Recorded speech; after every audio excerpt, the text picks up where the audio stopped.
வணக்கம் தோழர்களே. குட்டி ஸ்டோரியில பொங்கல் பண்டிகை இந்துக்கள் பண்டிகை என்று பாஜக RS சங்கப்பரிவார் கும்பல் தொடர்ந்து கதறிக்கிட்டே இருக்கு. அதுல நம்ம வானதி அக்கா புதுசா கண்டுபிடிச்சிருக்கிறாங்க. எந்த ஊர்லயாவது சூரியனை இஸ்லாமியர்களும் கிறிஸ்தவர்களும் எந்த நாட்டிலேயாவது கொண்டாடி இருக்கிறார்களா? தமிழ்நாட்டில் கொண்டாடுறாங்களே, இது இந்துக்களினுடைய கடவுள் இல்லையா என்று கேட்டு இருக்கிறார். பாருங்க. பொங்கல் மாதிரியான ஒரு பண்டிகை முழுக்க முழுக்க இந்துக்களுடைய பண்டிகை. அது எங்கையாவது எந்த ஒரு நாட்டிலாவது இஸ்லாமியர்களோ கிறிஸ்தவர்களோ சூரியனுக்கு பொங்கலிட்டு இல்ல நம்மளோட வழிபாட்டு முறைகள் படி எங்காவது நடந்திருக்கிறது எதுவும் இல்ல. நமக்கு சிரிப்பு தான் வருது. ஏன் தெரியுங்களா? பொங்கல் பண்டிகை தமிழர் பண்டிகை. தமிழர் பண்டிகைனா என்ன? தமிழர்களாக பிறந்திருக்கிற அத்தனை பேரும் கொண்டாடக்கூடிய ஒரு பண்டிகை. இதுல மதங்கள்லாம் உள்ளேயே கிடையாது. நீங்க தீபாவளிக்கு ஒரு கதை உண்டு, நரகாசுரனை கொண்டுட்டாங்கப்பா அதனாலதான். ஏகாதசிக்கு ஒரு கதை உண்டு, சிவராத்திரிக்கு கதைகள் உண்டு, நவராத்திரிக்கு கதைகள் உண்டு. இந்துக்கள் கொண்டாடக்கூடிய பண்டிகைகளுக்கெல்லாம் பார்ப்பன சங்கிகள் உருவாக்கிய பல கதைகள் உண்டு. பொய்யும் புரட்டுகளும் நிறைந்திருக்கிற கதைகள் உண்டு. ஆனா பொங்கல் பண்டிகையில உங்க புராண இதிகாச புரட்டுகள் இல்லாத ஒரு பண்டிகை பொங்கல் பண்டிகை. ஏதாவது ஒரு கதை இருக்கா? யாரையாவது கொண்டுட்டாங்க, யாரையாவது தூக்கிட்டாங்க, அப்படி ஒரு கதையே இல்லாத பண்டிகை தான் பொங்கல் பண்டிகை. காரணம் என்ன? தமிழர்களுடைய வழிபாட்டு முறை இயற்கை வழிபாடு. நாம மழையை கொண்டாடுவோம், சூரியனை கொண்டாடுவோம், நிலவை கொண்டாடுவோம், நெருப்பை கொண்டாடுவோம், இந்த உலகத்துல இருக்கிற எல்லா இயற்கையும் கொண்டாடுவோம், விலங்குகளை கொண்டாடுவோம், உழைப்பை கொண்டாடுவோம். இதுதான் நம்முடைய பொங்கல் பண்டிகையினுடைய அடிப்படையான தார்மீகம். இத புரிஞ்சுக்காம இந்த கும்பல என்னங்க நீங்க சூரியனை போய் கொண்டாடுறீங்க? உலகத்துல இருக்கிற எல்லா இனங்களும் இயற்கையத்தான் முதல்ல வழிபட்டாங்க. நம்ம மட்டும் கிடையாது. ஒட்டுமொத்த உலகத்தில் இருக்கிற பழைய இனங்கள் அத்தனையும் இயற்கை வழிபாடு உடையவர்கள் தான். அதுக்கப்புறம் தான் கடவுள் வழிபாடு வருது. அதுக்கப்புறம் கோயில்கள் கட்டப்படுது. அதுக்கப்புறம் கோயில் வழிபாட்டு முறை, மதங்கள் அதுக்கப்புறம் வருது. இப்படி எல்லாம் வளருது. இந்த அடிப்படை மதங்கள் குறித்த புரிதலற்ற இந்த சங்கி கும்பல் தமிழ்நாட்டில் கொண்டாடப்படுகிற பொங்கலை இது ஒரு இந்து மத பண்டிகை என்று திருட பார்க்கிறது. ரொம்ப கவனமா இருக்கணும். தமிழ்நாட்டில் பிறந்த கிறிஸ்தவர்களா இருக்கட்டும், இஸ்லாமியர்களாக இருக்கட்டும், யாரா இருக்கட்டும், இது எங்களுடைய பண்டிகை, எங்கள் உழைப்பை கொண்டாடக்கூடிய பண்டிகை, விளைச்சலை கொண்டாடக்கூடிய பண்டிகை. எனவேதான் பொங்கல் என்ன பண்ணுவோம்? பச்சரிசியில பொங்கல் வைப்போம். ஏன் பச்சரிசியில பொங்க வைக்கணும்? நாம நெல்லை அவிச்சு காய போட்டு அரிசி எடுத்து சோறாக்கி சாப்பிடுவோம் ரொம்ப நாளைக்கு வச்சு. ஆனா பச்சரிசியில ஏன் பண்றோம்? புது நெல்லை எடுத்து அப்படியே குத்தி பச்சரிசியை கொண்டு வந்து அதை பொங்கல் வச்சு இயற்கையை வழிபட்டு எனக்கு உணவு கொடுத்துருக்க, எனக்கு பசியார ஒரு வாழ்க்கையை கொடுத்துருக்க அப்படின்னு கொண்டாடுறோம். ஏன் மாட்டு பொங்கல் வைக்கிறோம்?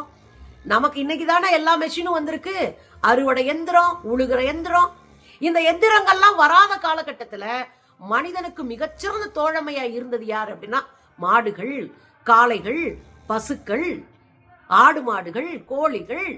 இவைதான் விழவனுடைய உற்ற நண்பர்களா இருந்தவை. இந்த விலங்குகளை கொண்டாடுகிற வகையில் உழவுக்கு பெரும் வகையில பயன்படுத்தப்படுகிற காளைகளை குளிக்க வச்சு, பசுமாடுகளை குளிக்க வச்சு, அங்க இருக்கிற ஆடு மாடுகளை குளிக்க வச்சு, அதுகளுக்கு பொட்டு வச்சு, கழுத்துல ஒரு மணியை கட்டி இவ்வளவு கொண்டாடுறோம். ஏன் அப்படின்னா இவர்கள் எங்கள் உழவுக்கு துணையாக நிற்கிறார்கள் என்பதனால. இந்த உழவு பண்டிகை என்பதோ, இந்த உழவர் திருநாள் என்பதோ தமிழர் திருநாள். இத திருடி இந்து பண்டிகை என்கிற பேர்ல ஒரு உள்ளடி வேலையை தொடர்ந்து செய்து கொண்டிருக்கிறது பாஜக. கொஞ்ச நாளைக்கு முன்னாடி அண்ணன் அர்ஜுன் சம்பத் கடுமையா பேசியிருந்தார். கொஞ்சம் கூட வெக்கம் இல்லையா கிறிஸ்தவர்களுக்கும் இஸ்லாமியர்களுக்கும்? முதல் நீங்க தான் வெக்கப்படணும். நீங்க யாரு? ஆரிய பார்ப்பன கும்பலினுடைய அடியாள். ஆரிய பார்ப்பன கும்பலினுடைய அடியாள் எங்கள் மரபை, எங்கள் வழிபாட்டு முறையை, எங்களுடைய கொண்டாட்டத்தை நீங்க கேள்வி கேட்டது மட்டும் இல்லாம நாங்க திருடிட்டு தான் எங்களுக்கு சொல்லிட்டு இருக்கீங்க. ஆனா பக்காவா ஒரு சாமியார், கிறிஸ்தவ பாதிரியார் பேசியிருக்காரு பாருங்க. சில நேரங்களில் எனக்கு ரொம்ப வருத்தமா இருக்கும். என்ன கோயில் உள்ள பொங்க வச்சு கொண்டாடுறீங்க, கரும்பெல்லாம் வச்சுக்கிட்டு இருக்கீங்க, நீங்க என்ன வானத்தை பத்துக்கிட்ட வந்த? நாம் அடிப்படையில் தமிழர்கள், அதற்கு பிறகுதான் கிறிஸ்தவர்கள். அதை மறந்து விடக்கூடாது. அடிப்படையில் இந்த மண், வானத்திலிருந்து இங்கு விழுகின்ற தண்ணீர், நீர்நிலைகள், இங்கிருந்தா நான் அந்த உடம்பை உருவாக்கியது இந்த மண் தான். மண்ணின் மைந்தர்கள் நாம், புழுதியின் புதல்வர்கள் நாம், தூசியின் தூதுவர்கள் நாம். பின்னி பிணைந்தது. நான் நம்புகிறோம், இயேசு கிறிஸ்துவை நம்புகிறோம், கிறிஸ்துவ சமயம் அதெல்லாம் வேற. ஆனா அடிப்படையில் நாம் தமிழர்கள், இந்த மண்ணுக்கு சொந்தக்காரர்கள். அதற்கு பிறகுதான் சமயத்துக்கு சொந்தக்காரர்கள் என்பது. அவர் என்ன சொல்றாரு? வானத்துல இருந்து மழை விழுகுதியா, தண்ணி வருது, நெருப்பு வருது, நீர் கிடைக்குது, இந்த வளங்கள் எல்லாம் கொண்டாடுகிறோம் நாங்கள். நாங்க என்ன மேல குதிச்சுக்கிட்டா வந்தோம்? நாங்க இந்த மண்ணில் பிறந்தவையா? நாங்கள் இயற்கையை கொண்டாடுகிறோம். நான் கும்புற சாமி ஏதாவது இருக்கலாம், ஆனால் நான் தமிழன் என்கிற முறையில் நாங்கள் ஒற்றுமையாக நிற்போம். பேசலையா? ஏறுதா? சங்கிகளுக்கு காதல ஏறுதா?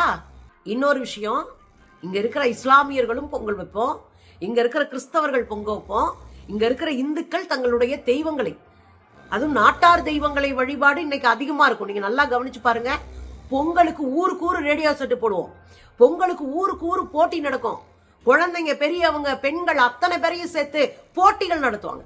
எங்க ஊர்லங்க இன்னைக்கு ஒரு போட்டி நடக்க போகுது, கட்ரோ போட்டி. அதுக்கு என்ன தெரியுமா தலைப்பு கொடுத்திருக்காங்க? வைகை நதி நாகரீகம். அப்படின்னா என்ன அர்த்தம்? கீழடியை பத்தி கற்று எழுத சொல்லிக்கிட்டு இருக்கான் பொங்கல் பண்டிகையில. இதுதான் எங்க மண்ணு, இதுதான் எங்க அரசியல், இதுதான் நாங்க. ஊர் ஊருக்கு ரேடியோ வச்சு, இப்ப எனக்கு பின்னாடியே ஒரு பாட்டு கேட்டுக்கிட்டு இருக்கோம், ஊர் ஊருக்கு ரேடியோ வச்சு போட்டு கொண்டாடி தீத்துட்டு இருக்கிறாங்க எங்க மக்கள். இது எங்கள் பண்டிகை, எங்கள் மரபு.